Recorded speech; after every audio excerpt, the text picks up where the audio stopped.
حسبي ربي جل الله ما في قلبي غير الله نور محمد صلى الله لا إله إلا الله.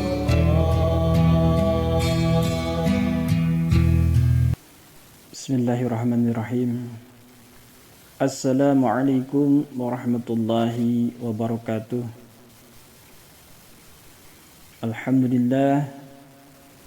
Alhamdulillahilladzi an'amna bi ni'matil iman wal islam.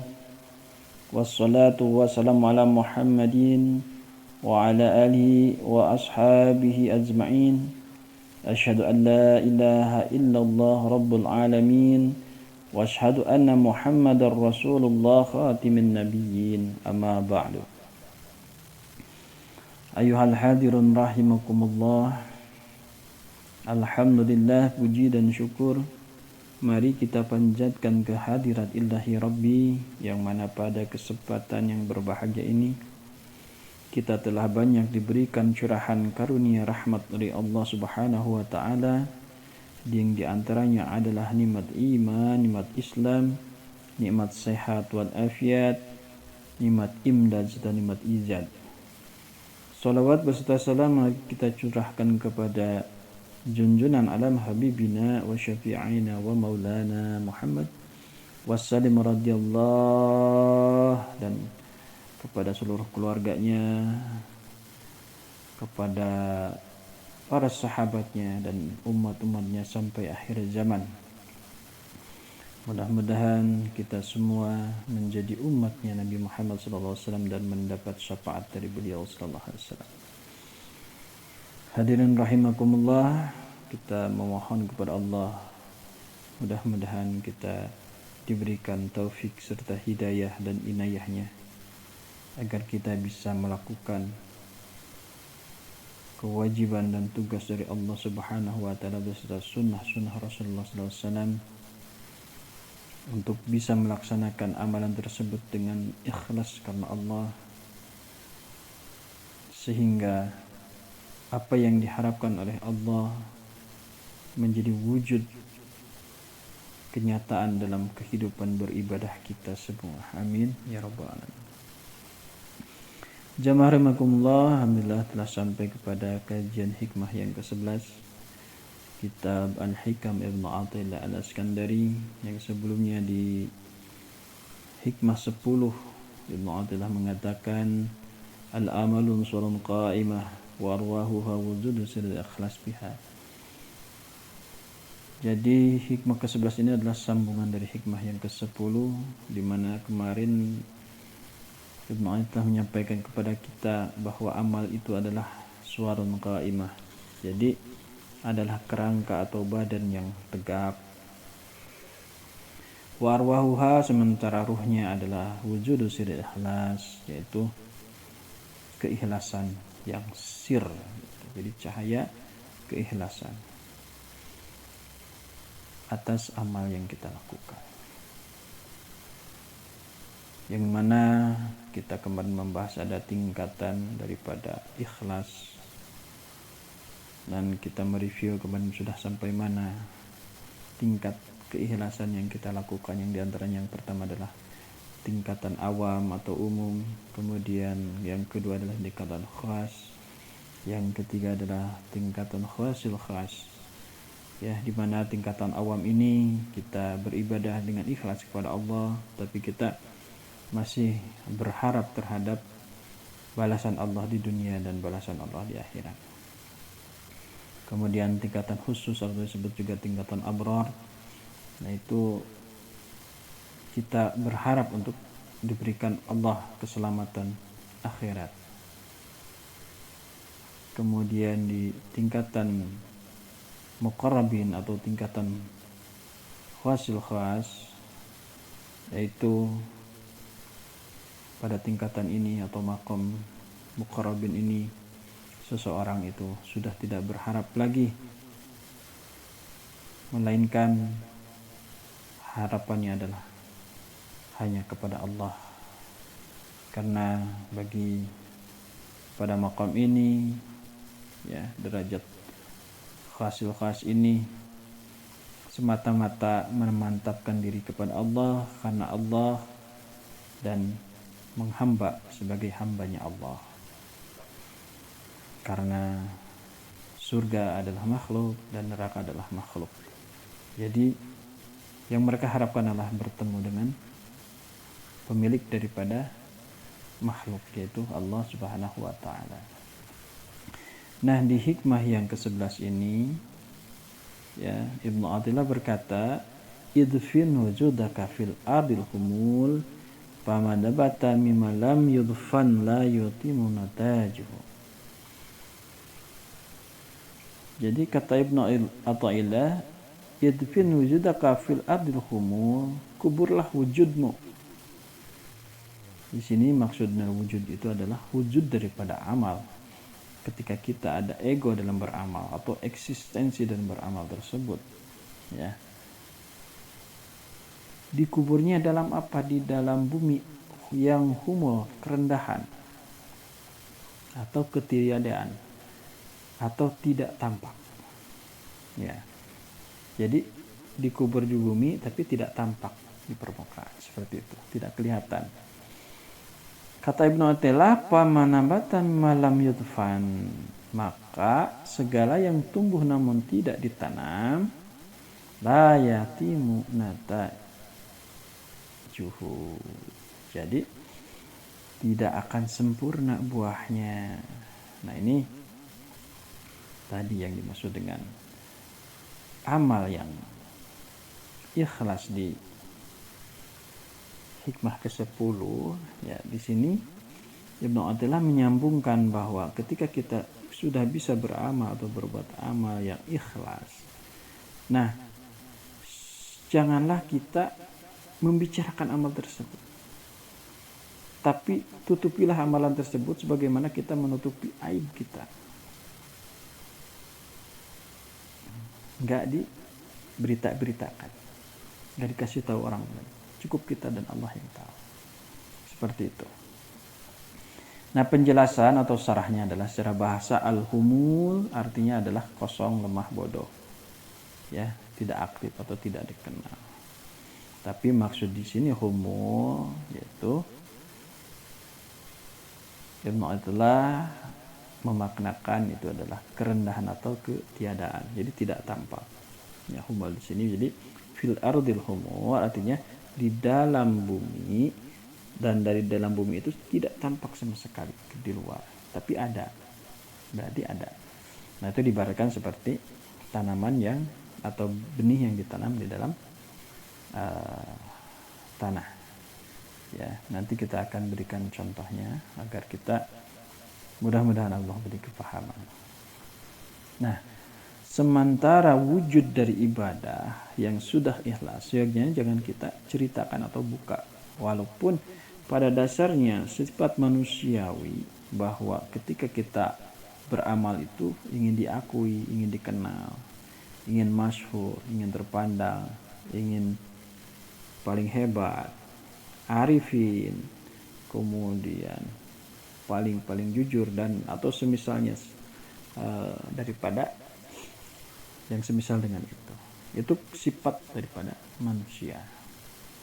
Nah, jadi kuburlah sifat-sifat tadi, keegoisan kita itu kubur, ya, karena itu termasuk syahwat kata ulama. Karena sesuatu benih yang dikubur itu akan lebih baik daripada benih yang nampak tumbuh di permukaan. Kita ambil contoh, kita menanam biji jagung. Satu ditanam di dalam kubur sesuai dengan tata cara penguburan daripada benih, ya. Kemudian yang satu digeletakkan di atas permukaan atau terlihat. Kedua-duanya sama-sama tumbuh. Tapi mana yang akan lebih kuat? Nah, nanti terhadap serangan-serangan seperti angin, penyakit dan lain sebagainya. Mana yang akan lebih kuat? Tentunya yang dikubur. Begitupun amal kita, amal soleh kita, amal ikhlas kita, kuburlah ya sebaik-baiknya. Karena nanti setan akan selalu membisikkan kepada kita untuk kita bisa bercerita sama orang lain. Nanti ketika kita bercerita kepada orang lain, nanti yang kita takutkan bukan menjadi contoh, malah menjadi uzubnya kita, takaburnya kita, riaknya kita akan amal yang sudah kita usahakan untuk ikhlas. Karena setan itu pasti menggoda kita, ya seperti itu, pasti menggoda kita. Walaupun nanti kita akan jelaskan syarat atau kebolehan daripada beramal untuk ditampakkan itu ada mengandung syarat. Nah, Ibnu Athaillah di sini mengatakan bahwa kuburlah, ya, kuburlah amal baik kita, amal ikhlas kita agar tidak tampak ke permukaan. Cukuplah Allah yang tahu, karena sesuatu yang dikubur itu buahnya akan lebih sempurna. Artinya sesuatu yang kita sembunyikan itu di sisi Allah itu akan terpandang atau dinilai atau mempunyai predikat. Ya, seperti itu. Nah, sebagaimana Allah Subhanahu wa taala di surat Ibrahim, yaitu surat ke-14 ayat 24 dan 25, Allah Subhanahu wa taala memberikan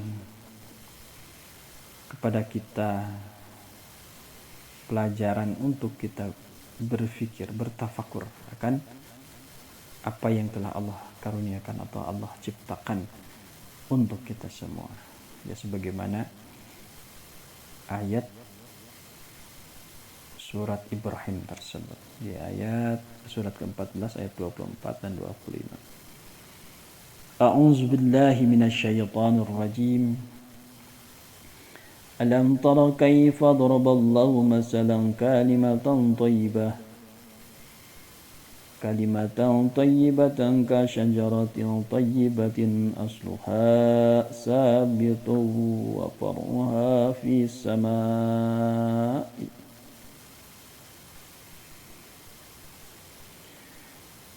Tu'ti ukulaha kulla hinin biizni rabbiha wa yadribullahu al-amsala lin-nasi la'allahum yatazakkarun. Shadaqallahul adzim wa shadaqa rasulun nabiyil karim. Alam tara kaifa daraballahu masalan. Tidaklah kamu perhatikan bagaimana Allah telah membuat perumpamaan. Kalimatan thayyibah. Bagaimana Allah telah membuat perumpamaan kalimat yang baik. Kasyajaratin thayyibah. Seperti pohon yang baik. Asluha sabitun. Akarnya tangguh.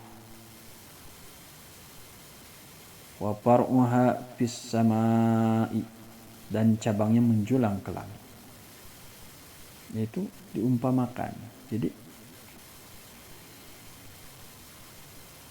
perumpamaan kalimat yang baik seperti pohon yang baik, di mana pohon yang baik itu akarnya tangguh dan cabangnya menjulang ke atas. Itu perumpamaan. Kemudian tu'ti ukullaha kullahinin biizni rabbiha. Pohon itu memberikan buahnya pada setiap musim dengan izin atau seizin Rabbnya, Allah Subhanahu wa ta'ala.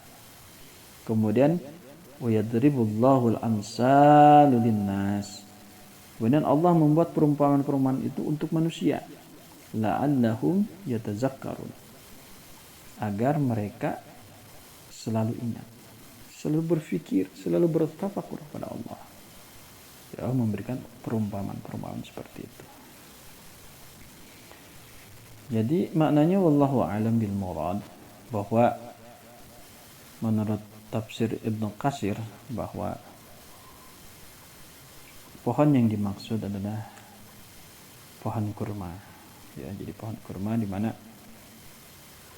itu cara menanam pohon kurma itu, jadi menurut kebiasaan orang Timur Tengah, yaitu dia ditanam di dalam tanah, dikubur, kemudian di atasnya dibebani sama batu. Jadi sehingga dia sebelum bisa mendorong batu tersebut, dia belum bisa keluar. Ya, artinya dia akarnya dulu yang kuat.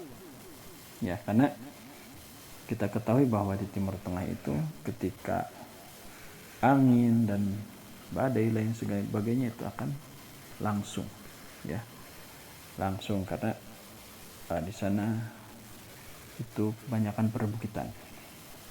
Jadi kalau angin itu terhalangnya sedikit, jadi langsung.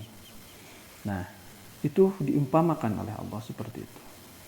Jadi seumpamanya itu adalah pohon yang tadi kasajaratin, ya, pohon yang baik. Ya. Jamaah rahimakumullah, tidak ada sesuatu yang lebih berbahaya bagi seorang yang beramal daripada menginginkan kedudukan dan ingin dikenal, ya, terkenal pergaulannya di tengah-tengah masyarakat.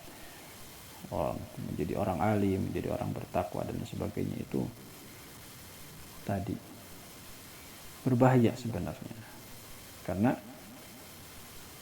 ketika kita ingin diakui oleh orang, jadi paling tidak ada yang keluar daripada nafsu kita, ya. Dan ini termasuk keinginan hawa nafsu yang utama. Nah, Rasulullah SAW pernah bersabda, barang siapa yang merendahkan diri, maka Allah akan memuliakannya atau Allah akan meninggikannya. Dan barang siapa yang sombong, Allah akan menghinakannya atau Allah merendahkannya. Seperti itu. Hukum kausalitas atau sebab akibat seperti itu. Kemudian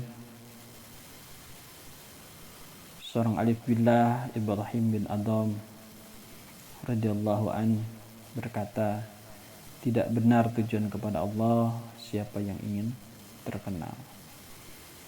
Jadi kalau ingin terkenal, kalau ingin populer, kalau ingin dianggap lebih daripada yang lain, itu adalah tidak benar kalau tujuannya adalah Allah.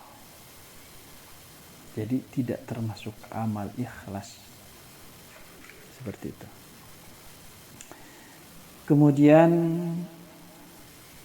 Syekh Ayub radhiyallahu an berkata, demi Allah, tidak ada seorang hamba yang sungguh-sungguh ikhlas pada Allah melainkan ia merasa senang, merasa gembira jika ia tidak mengetahui kedudukan dirinya. Maksudnya kita menjalankan amaliyah apapun itu, besar atau kecil, sebaiknya tidak usah menuntut akan amal tersebut untuk kepentingan popularitas tadi, ya. Jadi seperti itu. Kemudian Mu'adz bin Jabal berkata, Rasulullah SAW bersabda, sesungguhnya sedikit riya itu sudah termasuk syirik. Makanya riya itu disebut syirkun asghar, jadi musyrik yang kecil. Kenapa disebut musyrik yang kecil? Karena di sana kita tidak tulus menyembah Allah, karena kita mengabdi kepada popularitas, mengabdi kepada tadi hawa nafsunya. Dan barang siapa yang memusuhi, kata Rasulullah SAW, ya, yang memusuhi walinya Allah, maka telah memusuhi Allah. Dan sesungguhnya Allah mencintai orang-orang yang bertakwa yang tersembunyi atau tidak dikenal, yang bila tidak ada dia tidak dicari, dan bila hadir tidak dipanggil dan tidak pula dikenal. Nah, hati mereka bagai pelita hidayah.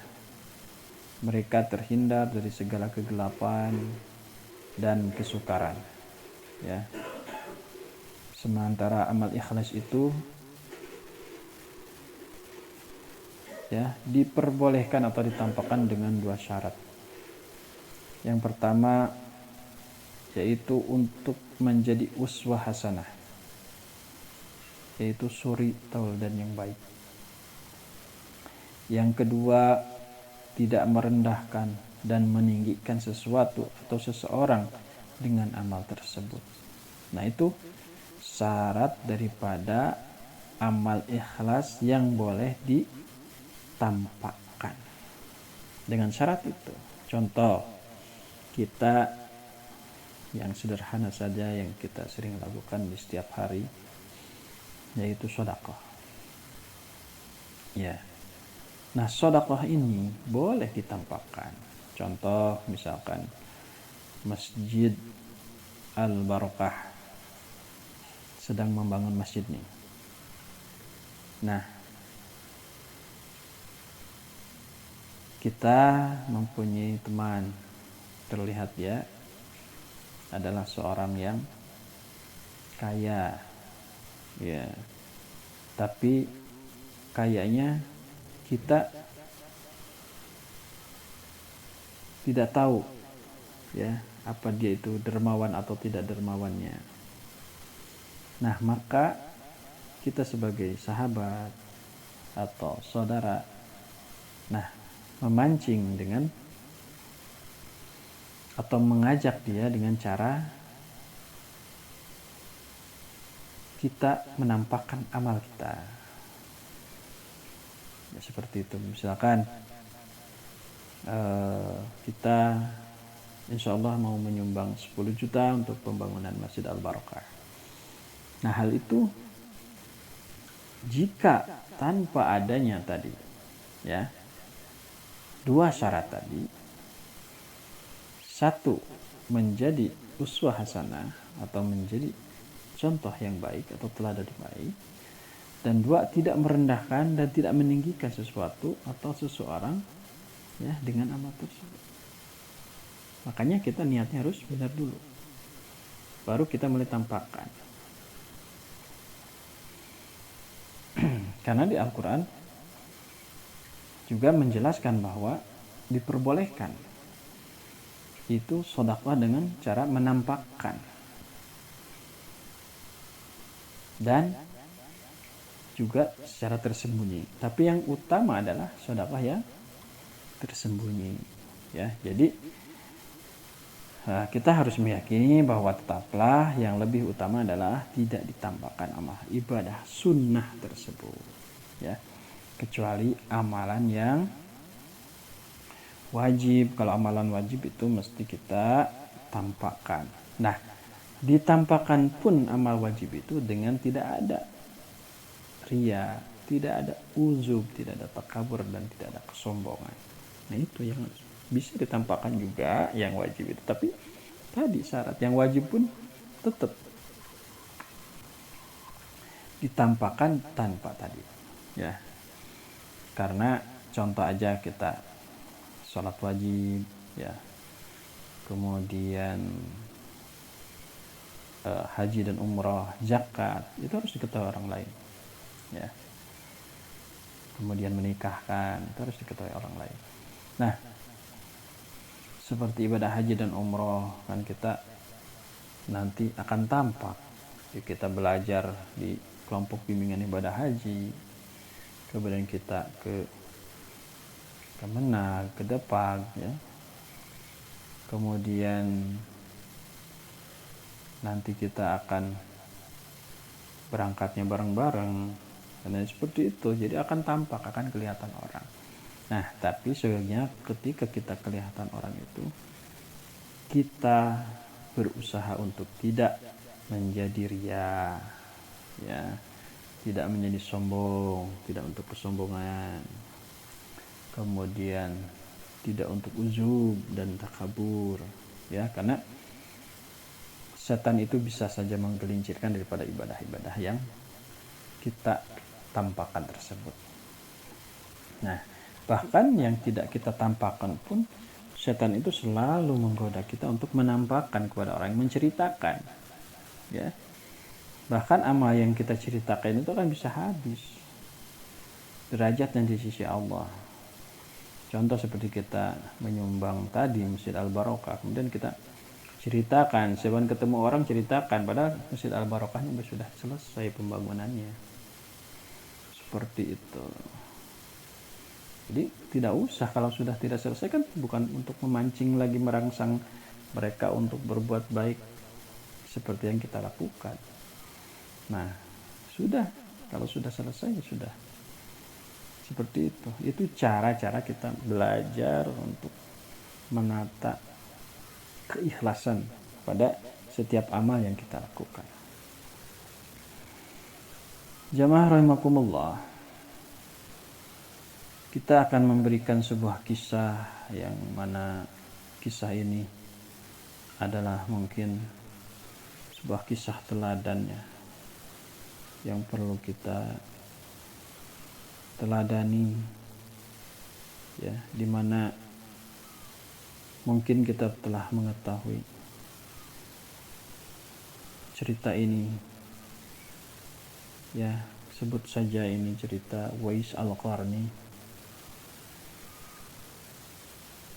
Uwais Al-Qarni, ya, menurut sejarahnya beliau itu berbadan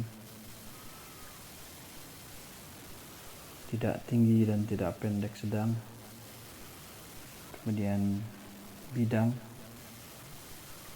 Kemudian Uwais Al-Qarni itu kulitnya coklat. Nah, kemudian beliau adalah seorang fakir, ya. Kalau fakir dengan miskin itu beda. Kalau miskin itu ada penghasilan tapi tidak mencukupi.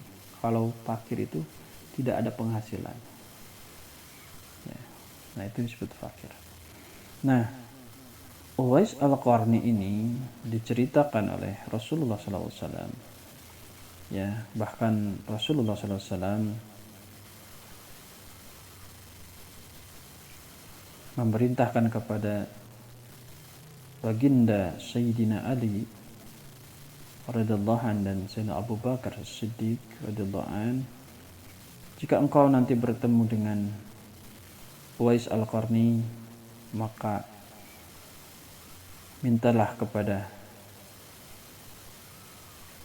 beliau untuk didoakan agar Allah mengampuni dosa kalian. Nah, itu sampai sahabat aja disuruh minta didoakan semua Uwais Al-Qarni. Ada apa dengan Uwais Al-Qarni? Ternyata Uwais Al-Qarni ini, Masya Allah, ya, jadi terkenal di langit. Seperti itu. Kisahnya adalah Uwais Al-Qarni ini adalah seorang yatim, di mana beliau tinggal dengan seorang ibu yang sudah tua, kemudian ibunya lumpuh, kalau bahasa sekarang itu stroke. Kemudian ketaatan beliau terhadap seorang ibu, kemudian ketaat beliau terhadap Allah dengan rajinnya beribadah. Nah, ini membuat Uwais Al-Qarni ini terkenal di langit, tapi tidak terkenal di manusia. Beliau ini sebenarnya golongannya sahabat, tetapi karena beliau tidak bertemu dengan Rasulullah, maka beliau termasuk kepada golongan tabi'in. Karena ketika Uwais Al-Qarni ini ingin bertemu dengan baginda Rasulullah SAW, beliau minta izin kepada ibunda yang tercintanya. Ibunda, mohon izin, saya ingin menemui Rasulullah SAW. Kemudian ibundanya itu mengizinkan Uwais Al-Qarni untuk bertemu beliau, tapi dia berpesan jangan lama-lama karena keadaan ibu sakit. Akhirnya beliau, Uwais Al-Qarni, berangkatlah ke Madinah Al-Munawwarah. Sesampai di Madinah Al-Munawwarah, Allah takdirkan tidak bertemu dengan Rasulullah karena Rasulullah SAW sedang berperang atau tidak ada di tempat. Tapi beliau bertemu dengan istrinya Siti Aisyah radhiyallahu anha. Nah, kemudian karena beliau ingat pesan ibunya untuk segera pulang, maka beliau pun tidak menunggu Rasulullah kembali daripada peperangan. Beliau pun pulang, segera kembali ke Yaman. Dia tinggalnya adalah di Yaman. Nah, singkat cerita, beliau pun amalan beliau yang menjadi inspirasi bagi kita semua adalah ketika ibunya ingin menunaikan ibadah haji, ya, selama 8 bulan diceritakan Uwais Al-Qarni ini belajar dari mulai membeli lembu atau anak sapi. Dari anak sapi itu kecil sampai umur 8 bulan, kurang lebih bobotnya itu anak sapi itu sampai 100 kg. Diceritakan seperti itu. Nah, dia dipandang orang-orang aneh karena dia membuat kandang lembu tersebut atau kandang sapi tersebut di atas bukit. Ya, di atas bukit. Jadi ketika dia mau memasukkan ke kandangnya itu, ya, beliau menggendongnya. Padahal tujuan beliau menggendong itu adalah latihan karena nanti bulan Zulhijjah akan membawa ibunya untuk beribadah haji. Nah, singkat cerita, Uwais Al-Qarni sampailah pada waktu yang telah ditentukan, yaitu waktu untuk beribadah haji. Nah, alhamdulillah Uwais Al-Qarni, karena memang keadaannya, ya, biasanya orang memakai unta, beliau menggendong ibunya dari Yaman sampai ke Masjidil Haram. Subhanallah walhamdulillah la ilaha illallah. Nah, itulah kesolehan Uwais Al-Qarni. Dan alhamdulillah beliau pun ketika ke Madinah, beliau pun waktu itu tidak bertemu dengan Rasulullah karena Rasulullah SAW sudah wafat, dan beliau bertemu dengan tadi Sayyidina Ali dan Sayyidina Abu Bakar. Dan beliau pun sebagaimana pesan Rasulullah SAW tadi untuk memintakan doa kepada Uwais Al-Qarni tersebut. Bismillahirrahmanirrahim.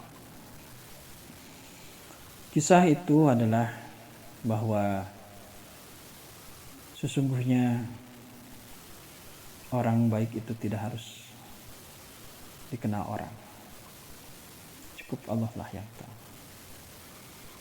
Ya, cukup Allah lah yang tahu. Karena di lain cerita Rasulullah juga menceritakan di sebuah hadis. Kata Rasulullah SAW, ya, ini diberiakan oleh Abu Hurairah, besok pagi akan ada seorang ahli surga yang sholat bersama kalian. Kemudian Abu Hurairah berkata, aku berharap semoga akulah orang yang ditunjuk oleh Rasulullah SAW tersebut. Nah, maka pagi-pagi aku sholat di belakang Rasulullah, kata Abu Hurairah, dan tetap tinggal di majelis setelah orang-orang pulang. Jadi beliau karena mendengar ucapan itu, beliau menunggu sampai selesai. Tiba-tiba ada seorang hamba hitam berkain compang-camping datang dan berjabat tangan dengan Rasulullah SAW sambil berkata, ya Nabi Allah, kata orang tadi, doakan semoga aku mati syahid. Masya Allah. Maka Rasulullah SAW berdoa. Nah, sementara kami, kata Abu Hurairah, mencium wangi kasturi di tubuhnya. Masya Allah. Kemudian setelah orang tadi pergi, ya, Abu Hurairah bertanya, apakah orang itu ya Rasulullah? Jawab Rasulullah, iya benar. Ia seorang hamba dari Bani Fulan. Abu Hurairah bertanya lagi, mengapa tidak kau beli atau kemudian kau merdekakan ya Nabi Allah. Nah, kata Rasulullah SAW, bagaimana aku akan dapat berbuat demikian bila Allah hendak menjadikan dia seorang raja di sorga. Masya Allah. Ya, Abu Hurairah tercengang ya waktu itu menyebutkan bahwa ada beliau itu raja nanti di surga. Nah, sesungguhnya di surga kata Rasulullah itu ada raja dan orang-orang terkemuka, dan hamba sahaya ini salah seorang raja dan terkemuka. Masya Allah, nanti dia terkemuka di surga itu. Wahai Abu Hurairah, sesungguhnya Allah mengasihi kepada makhluknya yang suci hati, yang tadi orang yang bisa ikhlas, orang yang berbisa sabar, tawakal, tawadu, wara, ya, yang menyembunyikan diri dari masyarakatnya, yang bersih, yang rambutnya terurai, tidak tersisir rapi, yang perutnya kempis, ya, kecuali dari hasil yang halal. Jadi berarti memakan dari makanan yang halal. Yang bila akan masuk istana raja niscaya tidak diperkenankan, ya, karena tadi compang-camping, tidak rapi, tidak meyakinkan dan lain sebagainya. Tampak secara lahiriah. Bila meminang wanita bangsawan tidak diterima, ya, karena tadi kemiskinan dan lain sebagainya. Kemudian bila tidak ada, dia tidak dicari, orang tidak berharap sama dia, baik doa ataupun apa ya. Kemudian bila hadir tidak dihiraukan, dicuekkan biasa saja. Bila sakit tidak ada yang menjenguk, ya, karena dia tadi tidak dikenal. Bahkan bila meninggal jenazah pun tidak dihadiri. Banyak orang yang tidak menghadiri. Ya. Nah, itulah beliau nanti yang akan menjadi rajanya di surga dan terkemuka. Ketika sahabat bertanya, tunjukkan kepada kami seorang dari mereka, ya Nabi Allah. Nah, di antaranya adalah tadi Uwais al-Qarni. Di antaranya juga Uwais al-Qarni. Nah, jamaah rahimakumullah. Jadi dari kisah-kisah teladan tadi itu menginspirasi kepada kita, memberikan teladan bagi kita bahwasanya cukuplah bagi kita hanya Allah lah yang mengetahui. Keikhlasan, ketulusan hati kita untuk beribadah sama Allah itu sudah menjadi modal, ya, untuk kita belajar membuat beramal soleh. Nah, jamaah rahimakumullah. Jadi kata Ibnu Athaillah, kuburlah egois kita dalam beramal, karena keegoisan itu yang akan melemparkan kita masuk neraka. Semoga kita menjadi hamba-hamba Allah yang bertakwa karena Allah. Sebelum hikmah ini atau kajian ini kita tutup, kita ulang lagi matanya. Ibnu Athaillah Al-Askandari berkata, idfin wujudaka fil ardil humul pama nabata mimma lam yudfan la yutimu natajuhu. Ibnu Athaillah berkata, kuburlah wujudmu, ya, di sana adalah egoismu dalam beramal, eksistensimu di dalam bumi kerendahan, maka segala yang tumbuh namun tidak ditanam dengan baik tidak akan sempurna buahnya. Artinya setiap amal yang kita sodorkan kepada Allah, ya, sebaiknya atau lebih baiknya kita tidak diketahui oleh orang, agar selamat daripada penyakit-penyakit atau godaan-godaan daripada syaitan, untuk kita mengemukakan atau menampakkan keluar. Nah, itu agar kita terjaga menjadi hati kita bersih, ya, dari sifat-sifat ujub, riya dan takabur. Oleh karena itu kita hindari hal-hal tersebut agar kita menjadi orang-orang yang selalu bergantung kepada Allah Subhanahu wa taala. Jamaah rahimakumullah. Demikian tadi kiranya yang dapat kami sampaikan. Kurang lebihnya mohon maaf, dan bila ada kata-kata yang tidak pantas kemudian atau kurangnya bahasan ini, mudah-mudahan dimaafkan. Dan bila ada kata-kata tadi yang salah, kemudian bacaan yang salah, kemudian tingkah laku yang salah, mohon dimaafkan. Wa'afu minkum billahi taufiq wal hidayah. Wassalamualaikum warahmatullahi wabarakatuh.